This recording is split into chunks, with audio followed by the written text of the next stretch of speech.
The ComFast model CF-EW72 acts as an access point, router, bridge, and repeater. The contents include the access point,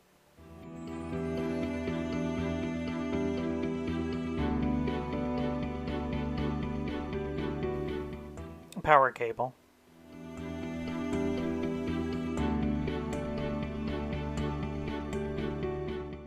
power injector. The ports that are included on the power injector are the LAN, the PoE, and the power. There are two ports on the back of the injector, the PoE and the LAN. The access point would be plugged into the PoE portion. The LAN, you would plug in an outside switch, a router, or your cable modem.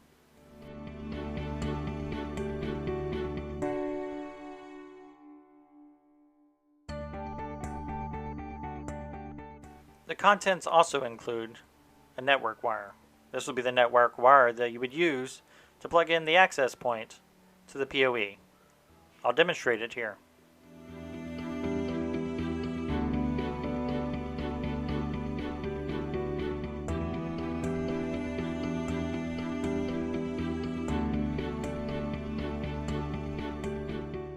Also, two ports on the back of the access point. The left one here is the LAN. The right one is the WAN. Depending on your application, you may need to use one or the other, never both. For my application, I'll be setting this up as an access point, so I will use the left port, the LAN port. The outside LAN would then be plugged into the PoE injector.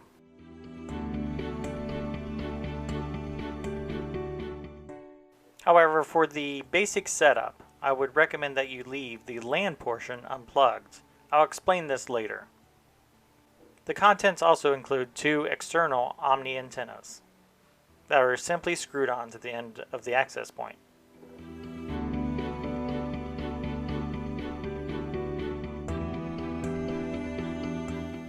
We are now ready to power up the unit.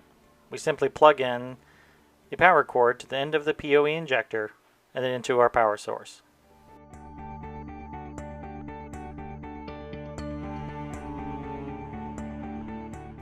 There is a light on the injector to let you know that there's power supplied to the injector.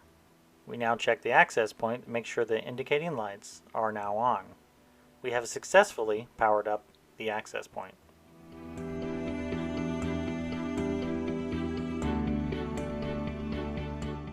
Remember to leave the LAN port unplugged until the next step.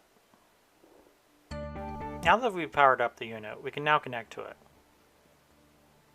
Usually it's indicated by ComFast and then some random numbers in either 5 or 2 gig. We're going to connect to the 5 gig and navigate to this URL 192.168.10.1.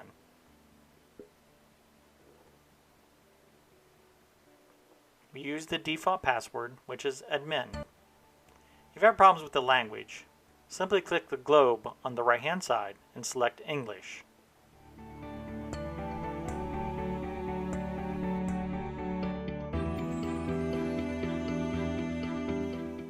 Once you're successfully logged in, you'll see the screen that demonstrates all 4 functions this device can do.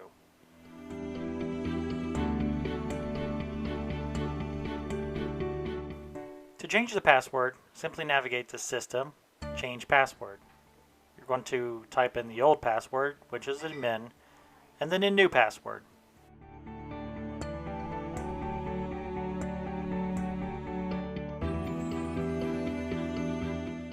After the password's saved, you'll be automatically kicked out, and you have to re-log in.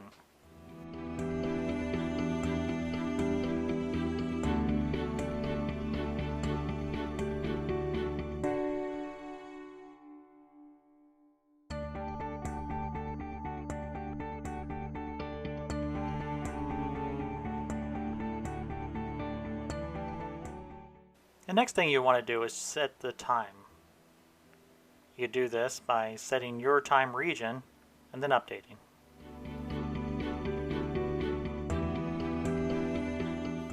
There are several functions this device can do. A router, which you would hook your cable modem into the WAN port. A bridge, which you would hook one access point into the LAN and the other one into the LAN, and then have them talk to each other. The repeater would simply use Wi-Fi to repeat the signal. We are going to set up an access point.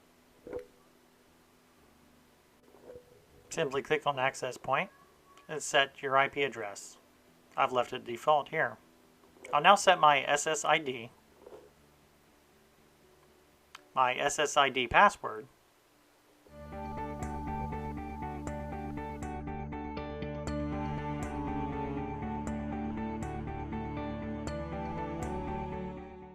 change the country to USA, and then click Next. You'll now have to change the 5.8 gigs SSID and password.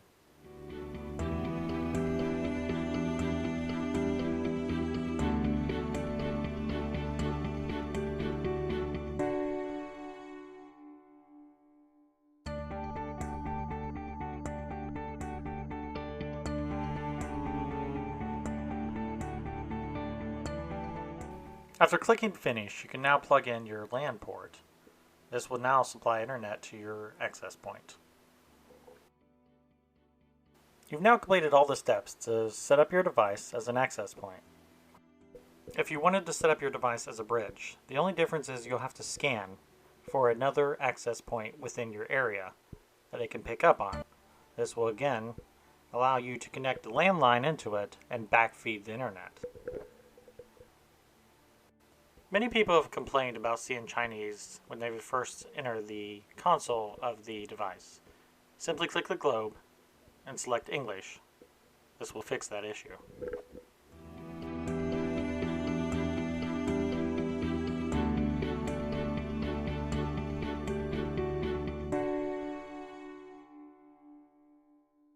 In the beginning of the video, I explained that you should keep the landline unplugged. This is due to DHCP trying to connect your device. One of the main errors is this screen here, no internet found, and you're unable to connect to the device. Simply unplug the landline and restart the access point. You should be able to get into the console then.